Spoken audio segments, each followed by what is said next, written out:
Hi hello എല്ലാവർക്കും എൻ്റെ പുതിയൊരു വീഡിയോയിലേക്ക് സ്വാഗതം. കുറച്ച് നാളത്തെ ഗ്യാപ്പിന് ശേഷമാണ് ഒരു വീഡിയോ ആയിട്ട് വന്നിരിക്കുന്നത്. ഡെലിവറിയുടെ കുറച്ച് കാര്യമൊക്കെ ആയിട്ട് തിരക്കായിപ്പോയി.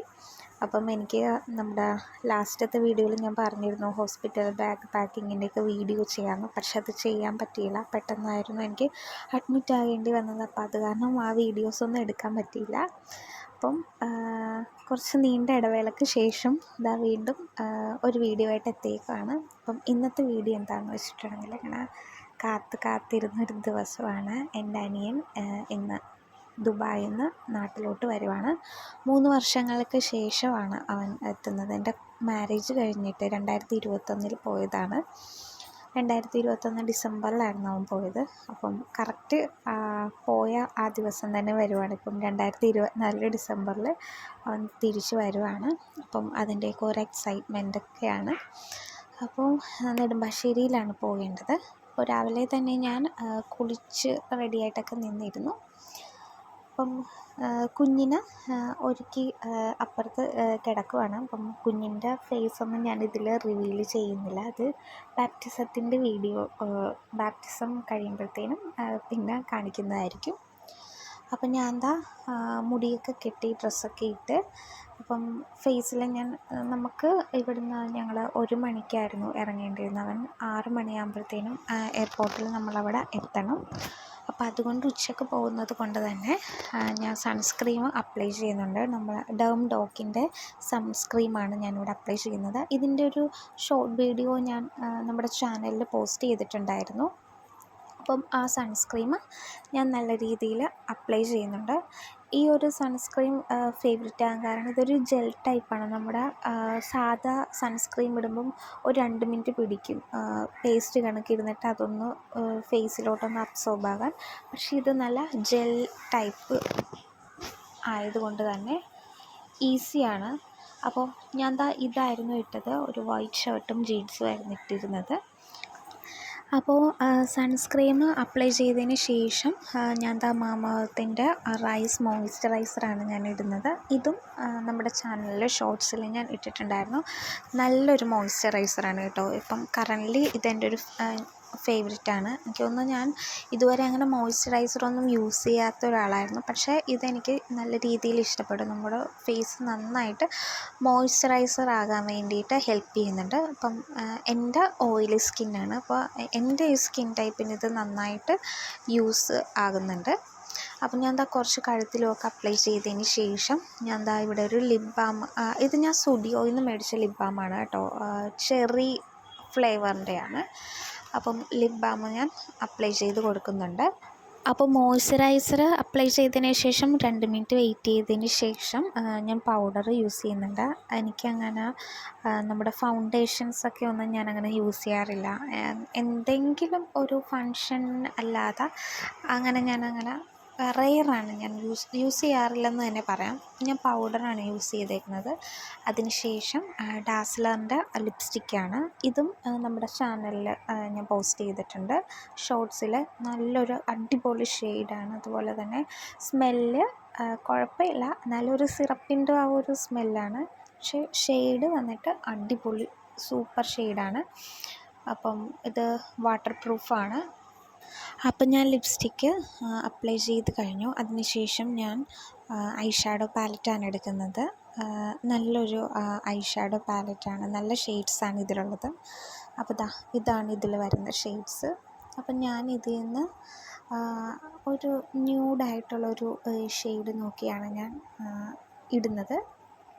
ഞാനങ്ങനെ ഐ ഷാഡോസൊന്നും യൂസ് ചെയ്യാറില്ല. മേടിച്ച് വെക്കും. കാണുമ്പോഴത്തേനും ഇഷ്ടം തോന്നി മേടിച്ച് വെക്കും. പക്ഷേ അതവിടെ അങ്ങനെ ഇരിക്കും, ഉപയോഗിക്കാറില്ല. പക്ഷേ ഇന്നിപ്പം എനിക്കതൊന്ന് ഇടണമെന്ന് തോന്നി. അങ്ങനെ ഞാൻ ലൈറ്റായിട്ട് ഇടുന്നുള്ളൂ. ഒരുപാട് ഇതാക്കുന്നില്ല. ലൈറ്റായിട്ടാണ് ഞാനിവിടെ അപ്ലൈ ചെയ്യുന്നത്. കുഞ്ഞപ്പം അപ്പുറത്ത് കിടന്ന് നല്ല ഉറക്കമാണ് കേട്ടോ. അത് കാരണമാണ് ഞാനിങ്ങനെ പയ്യെ നിന്ന് നല്ല രീതിയിൽ ഒരുങ്ങുന്നത്. അല്ലെങ്കിൽ ചടപടയെന്നായിരിക്കും. ഇത്രയും മേക്കപ്പ് ചെയ്യാനായിട്ടൊന്നും ടൈം കിട്ടത്തില്ല. അവൾ നല്ല ഉറക്കമാണ്. ആ സമയം കൊണ്ടാണ് ഞാനിവിടെ ഈ കലാവിരുതുകളിലൊക്കെ കാട്ടിക്കൂട്ടുന്നത്. അപ്പം ഐ ഷാഡോ ഇട്ട് കഴിഞ്ഞിട്ട് ഞാൻ പിന്നെ കണ്ണെഴുതാൻ പോവാണ്. കണ്ണെഴുതുന്നതിന് മുമ്പായിട്ട് എൻ്റെ ആലോചന മുകളിൽ എഴുതണോ അതോ താഴെ എഴുതണോ അതോ രണ്ട് സ്ഥലത്തും എഴുതണോ എന്നായിരുന്നു. അങ്ങനെ ഞാൻ ലാസ്റ്റ് മുകളിൽ മാത്രം എഴുതാമെന്ന് തീരുമാനിച്ചു. ഈ ഐലൈനർ ചെറുതായിട്ടൊരു ഗിൽറ്റ് ടൈപ്പ് ഐലൈനറാണിത്. ഞാൻ സ്റ്റുഡിയോയിൽ നിന്ന് വാങ്ങിച്ചായിരുന്നു. എനിക്ക് തോന്നുന്നു ഇതിൻ്റെ പ്രൈസ് 79 49 എന്ന് ഓർക്കുന്നില്ല. എന്നാലും അടിപൊളിയാണ്, നല്ലൊരു വാട്ടർ പ്രൂഫാണ്. നേരത്തെ ഞാൻ മോയ്സ്ചറൈസറിൻ്റെ കാര്യം പറഞ്ഞതുപോലെ തന്നെയാണ് കണ്ണെഴുതുന്നതും ഞാൻ റെയറായിട്ടേ എഴുതാറുള്ളൂ. എനിക്കങ്ങനെ വലിയ ഇൻട്രസ്റ്റ് ഒന്നുമില്ല.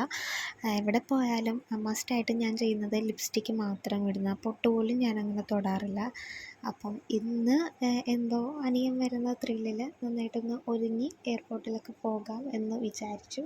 അപ്പം ഞാൻ ഇവിടെ ഒരുങ്ങിക്കഴിഞ്ഞു. അതിനുശേഷം ഞാൻ ബാഗിൽ കൊണ്ടുപോകാനുള്ള ഡെറ്റോളിൻ്റെ വൈപ്സ്, അത് ഞങ്ങൾക്കാണ്. കുഞ്ഞിന് പിടിക്കുന്നതല്ലേ, അപ്പം പൊടിയൊക്കെ കാണുമല്ലോ, അപ്പം അതിന് വേണ്ടിയിട്ട്. പിന്നെ ഞാൻ കുഞ്ഞിന് ചേഞ്ച് ചെയ്യാനുള്ള 2-3 പാമ്പേഴ്സ് എടുത്ത് വെച്ചിട്ടുണ്ട്. അതുപോലെ തന്നെ അവളുടെ ലവ് ലാപ്പിൻ്റെ വൈപ്സും ഞാൻ എടുത്തിട്ടുണ്ട്. അപ്പം ഇത് കുറച്ച് അത്യാവശ്യമാണല്ലോ. അപ്പം അതെടുത്ത് ഞങ്ങളിതാ യാത്ര ചെയ്യുമായിരുന്നു. ഞങ്ങളിവിടുന്ന് ഞാനും അമ്മയും ഹസ്ബൻഡും അച്ഛൻ്റെ ചേട്ടനും ആയിട്ടാണ് പോയത്. അച്ഛൻ വന്നില്ലായിരുന്നു. അച്ഛന് കണ്ണിന് സുഖമില്ലാണ്ടിരിക്കുന്നത് കാരണം ഞങ്ങളാണ് പോയത്. അപ്പോൾ അതിൻ്റെ ഇടയ്ക്ക് അവളൊന്ന് ചിണുങ്ങിയപ്പോഴത്തേനും ഞാനെടുത്ത് കളിപ്പിച്ചുകൊണ്ടിരിക്കുവാണ്. ഞാൻ നേരത്തെ പറഞ്ഞായിരുന്നു ബാപ്റ്റിസത്തിൻ്റെ അന്ന് അല്ലെങ്കിൽ അത് കഴിഞ്ഞ് ഞാൻ കുഞ്ഞിൻ്റെ ഫേസ് കാണിക്കാൻ കേട്ടോ. ഇപ്പോൾ ഇങ്ങനെ കാണിക്കുന്നുള്ളൂ. അപ്പം ഞാൻ അവളെ കുറച്ച് നേരം ഒന്ന് കളിപ്പിച്ചുകൊണ്ടിരിക്കുകയാണ്. വലിയ ശല്യമൊന്നും ഇല്ലായിരുന്നു. ഞങ്ങൾക്ക് അതായിരുന്നു ഒരു ടെൻഷൻ. കാരണം നമുക്ക് അത്രയും ലോങ് പോകാനുള്ളതല്ലേ, ഇപ്പോൾ ഇവളെങ്ങനെ ആയിരിക്കുമെന്ന് അറിയത്തില്ലല്ലോ. പക്ഷേ ആൾ വലിയ കുഴപ്പമൊന്നും ഇല്ലാതെ കോർപ്പറേറ്റ് ആയിരുന്നു.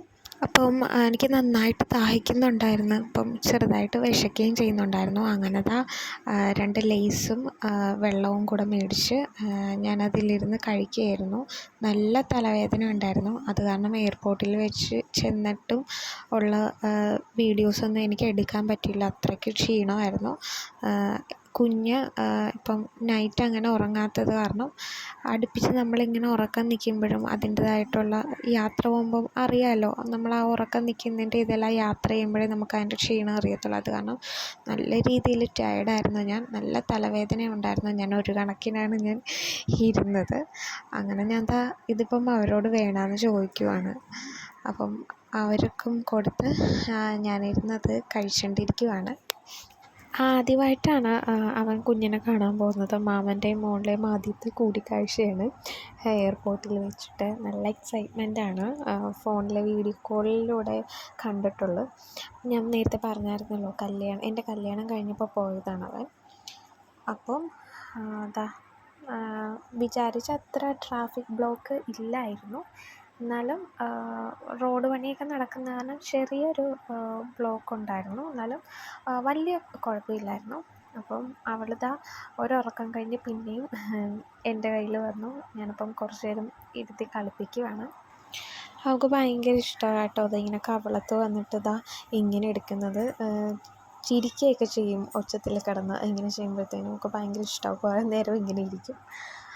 എന്നിട്ട് ഈ കാഴ്ചകൾ കണ്ടുകൊണ്ട് അങ്ങനെ ആൾ ഇരിക്കുമായിരുന്നു. കയ്യിരുന്ന് കുറച്ച് കഴിയുമ്പോഴത്തേനും എൻ്റെ കയ്യിരുന്ന ആൾ ഉറങ്ങിപ്പോയായിരുന്നു. കുറച്ച് കഴിഞ്ഞപ്പം ആൾക്ക് അങ്ങനെ ഇരുന്ന് ബോറടിച്ച് തുടങ്ങി. അപ്പം ഞാൻ കുറച്ച് നേരം ഒന്ന് തോളത്തോട്ട് കിടത്തുവാണ്. കുറേ നേരം ഒരേ ഇതിരിക്കുമ്പോഴത്തേനും അവൾക്ക് ഇഷ്ടപ്പെടത്തില്ല. അപ്പം ഞാൻ കുറച്ച് നേരം തോളിൽ കിടത്തി. ഇങ്ങനെ കിടത്തുന്നതൊക്കെ ഭയങ്കര ഇഷ്ടമായി. എത്ര നേരം വേണമെങ്കിലും ഇരുന്നോളും. അങ്ങനെ ഞാൻ തോളത്തിരുത്തി കുറച്ച് നേരമൊക്കെ ഒന്ന് കളിപ്പിച്ചു. പിന്നെ ഇത് എയർപോർട്ടിൽ ഇപ്പോൾ എത്തി. ഞാൻ നേരത്തെ പറഞ്ഞിട്ടുണ്ടായിരുന്നു, എനിക്ക് എയർപോർട്ടിൽ എത്തിക്കഴിഞ്ഞിട്ട് എനിക്ക് അങ്ങനെ ഒരുപാട് ക്ലിപ്പ് എടുക്കാൻ പറ്റിയില്ല. ഞാൻ ആകെ ടയേർഡായി. പിന്നെ നല്ല തലവേദന ഉണ്ടായിരുന്നു. പിന്നെ ഞാൻ അവിടെ മാറി ഇരിക്കുമായിരുന്നു. അത് കാരണം വലുതായിട്ട് വീഡിയോ എടുത്തിട്ടില്ല. അപ്പോൾ ഇതിപ്പോൾ ഞങ്ങൾ ചെന്ന പാടെയുള്ള ഇതാണ്. അപ്പോൾ അവൻ വരാനായിട്ടില്ല, കുറച്ചുകൂടെ ടൈമുണ്ട്. അങ്ങനെ ഞങ്ങൾ ഇവളെ ഫീഡ് ചെയ്യാൻ വേണ്ടിയിട്ട് ഞാൻ ഫീഡിങ് റൂമിലോട്ട് കൊണ്ടുപോകുമായിരുന്നു. എന്തോ ഒരു കോമഡി കണ്ട് ഞങ്ങൾ ഇപ്പം ചിരിക്കുന്നതാണ്. അതെന്താണെന്ന് മറന്നുപോയി. അതാണ് അവിടെ ഇത്. പിന്നെ ഞാൻ ഇതാ അവൻ വരാൻ വേണ്ടിയിട്ട് ഞങ്ങളവിടെ ആകാംക്ഷയോടെ കാത്തിരിക്കുവാണ്. കുറേ നേരം ഞങ്ങൾ നിന്ന് കേട്ടോ, നിന്ന് കുഴഞ്ഞ അവസാനം അങ്ങനെ ആ നിമിഷം കാത്തിരുന്ന ആളിതാ എത്തി. നിങ്ങൾക്ക് കാണാൻ വരുന്ന വൈറ്റ്, അതാണ് എൻ്റെ അനിയൻ.